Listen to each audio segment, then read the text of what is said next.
What if I told you about the simplest backlink that a lot of people are missing out on when they design websites?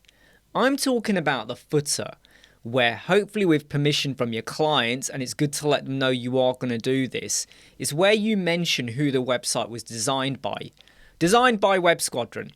However, I don't think you want to be putting the words designed by Web Squadron or created by Web Squadron or mucked up by Web Squadron. What you really want to be doing is utilizing your keywords.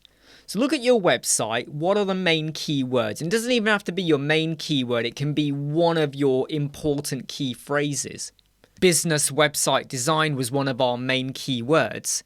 In your footer, put the word business website design hyphen Web Squadron maybe. Because what you're doing is you're informing them of who you are, but also you've got your keyword utilized in there. Just think about that for a moment. Business website design Web Squadron. Now, of course, you could tinker with it, go and stick it in Chat GPT, get some funkier words. Of course, make sure it links back into your SEO.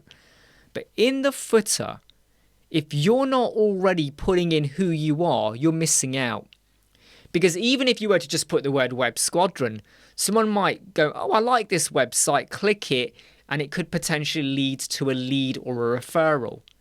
But the really important bit, and I'm guilty of this, we've all done this, we tend to put the word designed, created by, and all of that.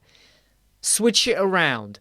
Start putting in your main keyword or key phrase to help promote your own SEO alongside your business name. Hey, I'm Imran Web Squadron. I hope you like, subscribe, share, and follow. I'll see you soon.